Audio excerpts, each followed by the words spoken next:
salted egg fried chicken wings. Unahin na natin dito sa bawang, pinuhin lang natin sa pinakakaya natin. Gagamit din tayo dito ng syempre itlog na maalat. Tingnan nyo naman men, naglalangis pa talaga oh, sarap. Aba syempre, yung wings natin, bare meron para tayo ditong kalahating kilo. Hinati ko lang yan sa dalawa para hindi sobrang laki. Tinimplahan ko ng 2 kutsarang patis, syempre paminta, 2 kutsarang cornstarch. Mekos-mekos lang hanggang sa mag-well combine yan, tapos babad ng 10 minutes. Purong harina, walang halong kahit anong timpla. Lagay lang natin dito yung manok natin, coat lang natin dyan. Pagpag yung sobra, tapos prito na natin dito sa mainit na mantika. Pag nagpo-first fry nga pala ako, hindi ko siya kinakrowded. Bali, konti-konti lang para nakakahinga sila, tsaka para maluto talaga lahat. Hindi natin papakaluto, tama na yung ganitong kulay lang. After 10 minutes rest ng first frying natin, isa second fry na nga pala natin. This time, pwede na natin pagsabay-sabayin yung mga chicken. Tapos iluto natin hanggang sa makuha natin yung lutong na gusto natin at mag-golden brown siya na ganito. Huwag mo nang patagalin, magsalang na tayo ng mantika dito. Konti lang para hindi masunog tong 2 tablespoon ng butter natin. Bago pa matunaw, lalagyan na natin yung garlic. Pag nag-start ng umamoy yung bawang natin, lagyan na natin yung ating salted egg. Yung egg yolk lang ang kukunin natin dito para mas malinamnam at hindi maalat. Then, tutunawin lang natin yung egg yolk at pabubulain natin ng ganito. Kapag tunaw na lahat, ilagay na natin dito yung ating chicken. Huwag yung papatiin yung apoy hanggat hindi natin natatapos coat lahat. Huwag magalala kung parang medyo basa kasi mawawala din yung pag nag-cool down. Ito na yung ating chicken wings. Guys,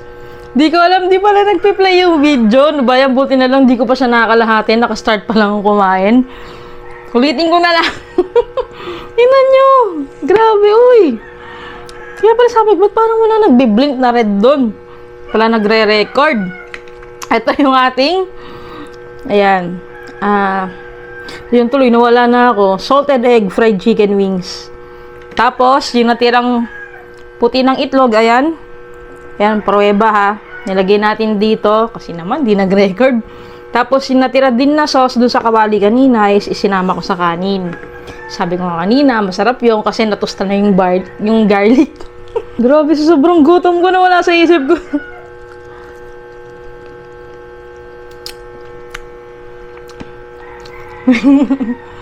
Tulungan ka.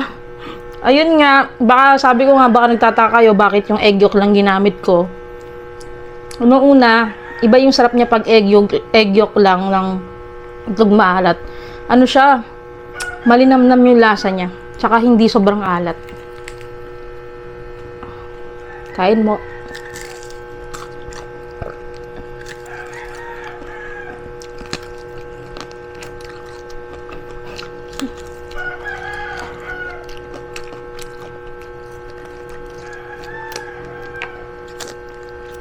Ang loko, buti pala tinitigan ko yung camera. Kung hindi, wala na ako na-record. Napakapagod pa mo ako magluto.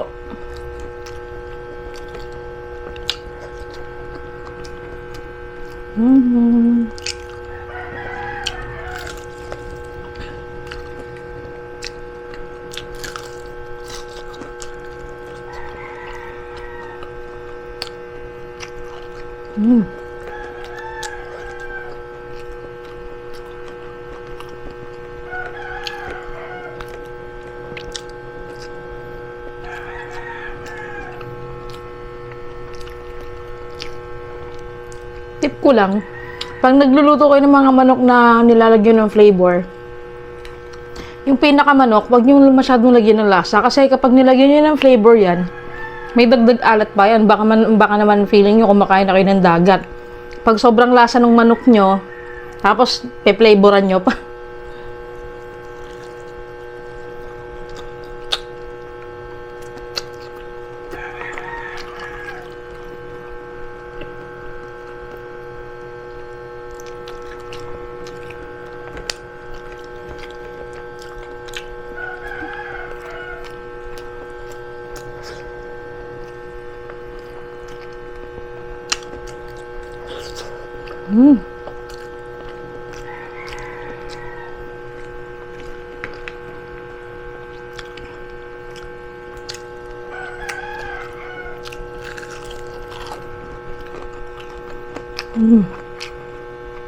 Linamnam niya.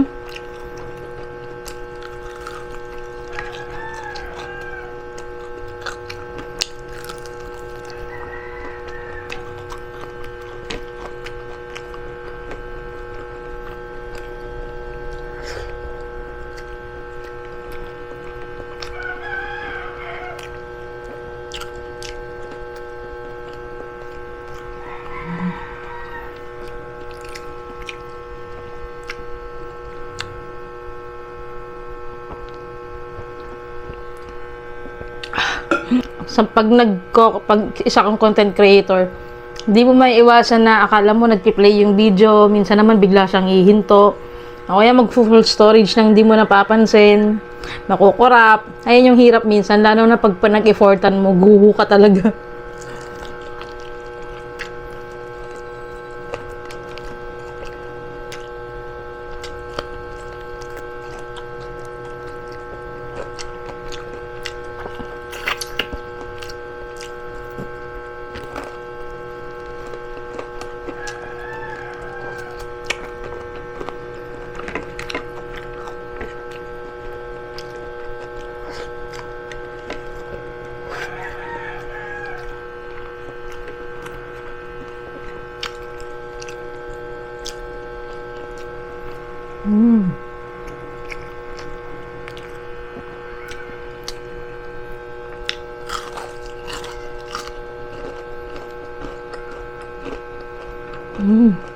Lambot.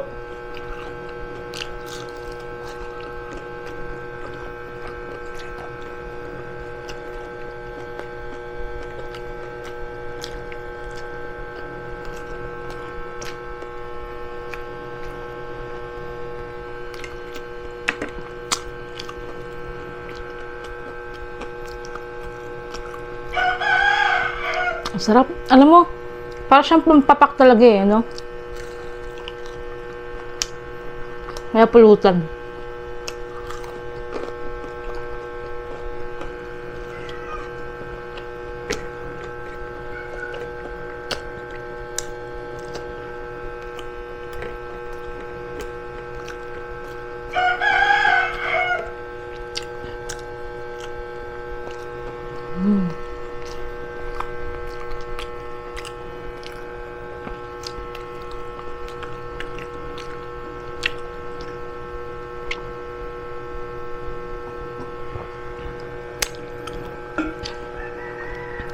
Basta sa kalahating kilo, isang itlog na maalat yung kailangan nyo, isang egg yolk.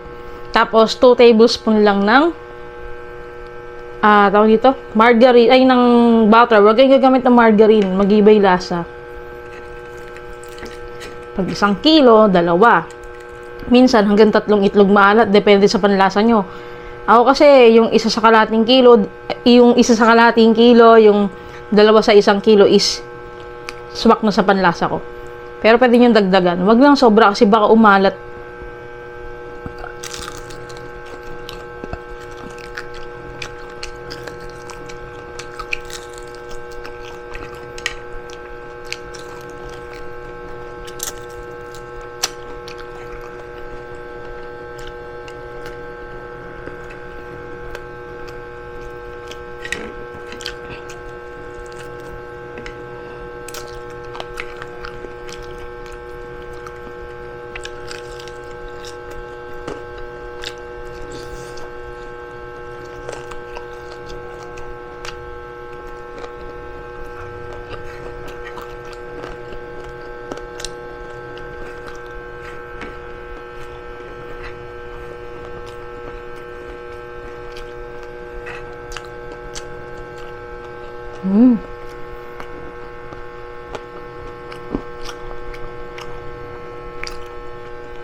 Pakin natin. Laki eh, no? Kala mo drumstick eh.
Sarap.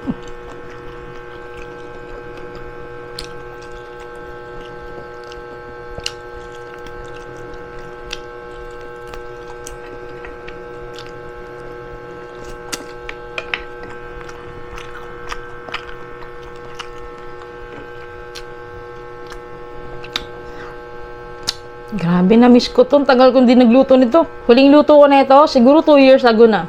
Hello po, maraming thank you. Sana gusto nyo niluto natin ngayon. Sana itry nyo din po to kasi masarap po talaga siya. Lalo na kung pang may merienda nyo, yan. Tsaka pag yung may banding kayo, di ba? Ilan po at pa-subscribe naman po ako sa ating channel. Hit nyo na rin yung notification bell. Mag-iwan na rin po kayo ng comment. Paki-follow din po sa aking Facebook page. Tsaka sa TikTok ba. Yun lang. Sige sa next video.